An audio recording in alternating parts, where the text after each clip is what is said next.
Welcome back to Batman Beyond, right here at Comicstorian. My name is Benny, and I'll be your narrator because right here we take your favorite comic book storylines and read them back to you as an audio drama. Today we're going to be doing the continuation of Batman Beyond. And in our last episode, Terry McGinnis went missing as a villain stole his identity and his memories. The character known as Old Man Flash showed up to save the day with the help of some of the Batman Beyond supporting cast, but at the end of that storyline, a woman broke into the Batcave, stole the Batman Beyond outfit, and simply stated, the city needs a Batman. Or a Batwoman. Today we're going to be continuing that storyline as Bruce Wayne and Matt McGinnis are looking for Terry, and there's kind of a woman running around in a suit. It's another late night in the Batcave as Matt McGinnis heads down to the computer to try and do another search for his missing brother Terry. The Alfred AI tells him that it's almost midnight on a school night. He should be in bed. Matt asks how he can sleep knowing that his older brother is out there. Terry couldn't have just fallen off the face of the... But before Matt could finish, he notices Terry's bat suit is missing. He yells for Alfred to wake up Mr. Wayne. Terry is back. Meanwhile, over in the city, a woman closes up her pharmacy for the night when two thugs tell her to hand over the mix. She says that she doesn't want any trouble, and the men point their guns, stating that there won't be any if she just gives them what they want. But at that moment, the lamppost shatters and one of the men is knocked to the ground. The second runs over to his partner, but that's when his head is slammed into the wall, breaking his front teeth. The woman looks up asking who was that, and as she picks up a batarang, she states that it must have been Batman. Elsewhere in the city, though, an officer is pinned down by a group of slamjackers as they attempt to rob him. One of the gunmen tells the officer that now that he's seen them, they gotta get rid of him. Say goodbye. The officer braces as a gun is pointed at him, but as the gunman pulls the trigger, the blast ricochets off a metal plate. The gunman asks what was that, and that's when he's hit several times, breaking his armor. The other two gunmen charge the officer, but Batman quickly turns his attention and takes the two of them out before they even have a chance to fire their weapons. The officer opens up his eyes, asking, "What just happened?" And back at the Batcave, Jack Ryder reports on Batman sightings as Matt is asking, "Did you hear that? Batman is back!" Bruce tells him, "I'm still not convinced. Think about it. Why would Terry take the suit without checking in? When Falseface died wearing Terry's face, it left the real Terry with no knowledge of who he was. It's unlikely that he's the one who came in here and took the suit, Matt." Matt then asks, if it wasn't Terry, who could have done it? Meanwhile, out at City Park, the Joker's thug shouts that he's the last of the Jokers. And they can call him Bofo. If his demands are not met, he will start shooting hostages where they stand. First, they're going to release all of his brothers and sisters who have been locked up. And second, they must disclose where the man himself is. Where did the real Joker go?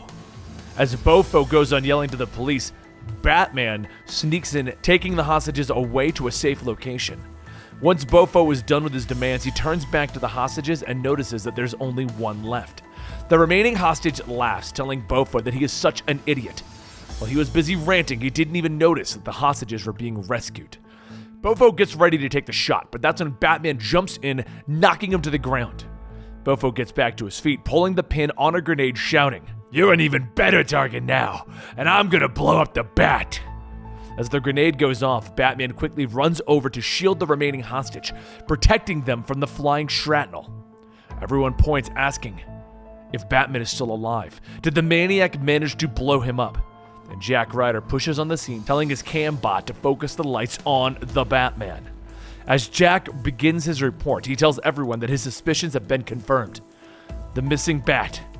The smoke clears and everyone sees that Batman is actually Batwoman. And she has long orange hair. Matt finally yells that they know who that is, the only person who it could be.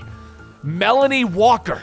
And Bruce at the same time says, "Barbara Gordon." And they both stare at each other. Also at this time, over in the Powers Research Lab, a trail of burnt bodies are littering the ground going deeper into the facility as Jack Ryder's report can be heard. He says that Gotham remains under the protection of the Bat. And a voice tells the monitor, "Not for long, not while I'm around." As the glowing irradiated figure climbs out, he states, "Man or woman, I hate the Bat. That'll be my second victim. My first will be Bruce Wayne. For all he's done, it's high time that he feels the deadly touch of blight." With more and more Batwoman sightings being reported, Bruce watches, knowing that he has to confront the one that he thinks is in the suit. So he makes a quick phone call and then heads to the GCPD to meet up with Barbara Gordon. She asks what's so urgent that it required an immediate meeting with her. Bruce gets out of his car, telling her that she should have come to him first. And she asks, what about Bruce? He tells her about getting back into the game. And Barbara says, I'm not following. What game? Bruce says that if she wanted to be Batgirl again, she should have came to him and asked, why did she have to steal the suit? Barbara pauses for a moment and then, well, she bursts out laughing. Do you really think that I have so much free time as commissioner that I can go out and act like I'm 25 again? My costume days are over. That craziness is for people who are younger and more limber than me. Bruce begins to state that he thought for sure, but Barbara stops him, stating that she's worried about Terry as well. They have a possible lead on him after he apparently stole a truck. In the meantime, rest assured that whoever this new Batwoman is, it isn't her. Also at this time, Matt goes to Melanie's apartment to confront her about the same thing. Matt shows her pictures of Batwoman asking how could she do this. And after a brief pause, well, she bursts out laughing. She tells Matt that there's no way that she would cross the old man by doing something like that. Her money's on the police commish. And yes, they're all worried about Terry. All they can do now is have a little faith. So, later back at the Batcave, Alfred reports that they have a break-in at Facility 12A. Bruce tells him that security can handle it, but Alfred says perhaps not. They're detecting abnormally high radiation levels. As the camera feed comes on, Bruce sees Batwoman there and Matt yells that it's her. She triggered the alarm. Batman tells him she could have, or it could also be that she's responding to it. Meanwhile, over at the facility, Batwoman quietly looks around when a voice tells her that they heard about her. Suddenly, the wall behind her explodes, and the voice continues stating, some said that Batman is dead, and that you are just his stand-in. Bad career choice. Bruce listens. That voice. He's alive. And Matt asks, who is it? As Blight grabs Batwoman by the neck, Bruce tells him, it's Derek Powers himself, also known as Blight. The Alfred AI inside of the Batsuit tells Batwoman that the radiation levels are increasing and prolonged exposure would be lethal. She struggles to free herself, kicking back, asking, how are you alive?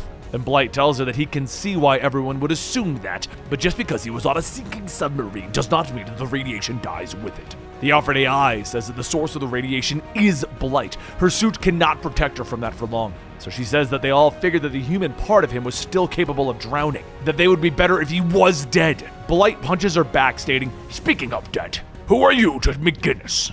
Batwoman asks, you knew? And Blight tells her, of course, I'm the one who murdered Terry's father. Without him and neither Batman, now you, whoever you are, could exist. Matt listens in and begins to cry, asking if it's true. And Bruce says, yes. Your father was going to expose Powers' illegal nerve gas experiment. Powers had him killed in response. But you don't have to worry. Blight won't get you or anyone else for that matter. Matt asks if this Batwoman is able to stop him, and Bruce tells him that it's hard to state when they don't even know who she is. She's the only hope that they've got, though. However, before Blight became what he is now, he ran all kinds of illegal experiments. He was particularly interested in the mutagen nerve agent that is beyond horrific. Their father worked for him and threatened to expose the company, and as a result, he was silenced. Matt yells, "It still doesn't explain how he's alive, Mr. Wayne." Bruce continues telling him, when Terry confronted him on that old submarine, he managed to escape before the submarine could sink to the bottom. They all assumed Blight was dead, but like he said, radiation doesn't die. Batwoman focuses on the helm of the suit, and Blight asks, "Do you comprehend the problem now? Fighting me is suicide." Blight then grabs Batwoman by the leg, swinging her around, slamming her face first into the ground. As Batwoman lays still, Blight kneels down, stating, "I will burn that mask off of you, and then I will burn your face right off your skull." Batwoman tells him that it's not her face that's the problem, it's his, and is slowly dissolving. Blight grabs her by the neck, telling her, "And that is why I'm here, to find a new host before this body dies." Batwoman reaches into her belt, telling him, "Well, there's another option. You could just go away forever." As Batwoman slaps an explosive onto his back, he shouts, trying to reach for it, but the explosion goes off before he has a chance to remove it. He yells, asking, "Do you have any idea what you've done?" The force of the blast takes out the support of the building, and it soon begins to come crashing down. Matt watches, stating that there's no way anyone could have lived that. Bruce tells him not to be sure. He's seen enough of Batwoman to believe that she can. After a few moments of silence, Batwoman bursts out of the wreckage, flying off.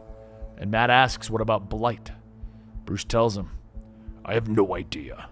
Everything in the building has fallen offline. We can only hope that he's taken care of. Soon after, Blight too pulls himself out of the debris, stating, my containment field is damaged. I need help, but there's only one person who can give it. Gustinov. Elsewhere in the city, the homeless drifter Gustinov receives a call from Blight telling her that he is in need of her services. He needs to find a host that he can transfer his consciousness into, and if they don't act soon, the radiation will consume what's left of his body. Gustinov looks up at the other drifter with her, stating that she has just the man for the job. The memory-forgotten Terry McGinnis looks up, stating, you have a job? For me? Gustinov says for sure. Her old boss called, and it looks like they have a place for them to go. But also, at this time, out in the woods, Batwoman flies to her hideout, telling herself that that was stupid. She almost got herself killed. With her training and expertise, she should have known better. Any longer with that maniac, because she would have been dead. Can't be sloppy. Can't even cut it that close again. She steps into the shadows, taking off her mask, tossing it onto the table, stating that she will learn from this. Because failure is not an option. Ever. And that brings us up to issue 40. Now, the Batwoman saga does continue onward, and we're going to be bringing it to you during this kind of hiatus we're having on the channel. Expect Spider-Man, expect Young Justice, and expect some Batman Beyond. Also, Hulk is going to be coming back very soon, so make sure that you subscribe to the channel. We wanted to bring you to DC, to Marvel, to kind of keep you going until comic books start to roll back out and we can get more stuff going on here on the channel. Don't forget to subscribe, hit that like button, smash it as hard as you can, get yourself a Batman Beyond suit, and I'll see you guys next time right here at Comicstorian.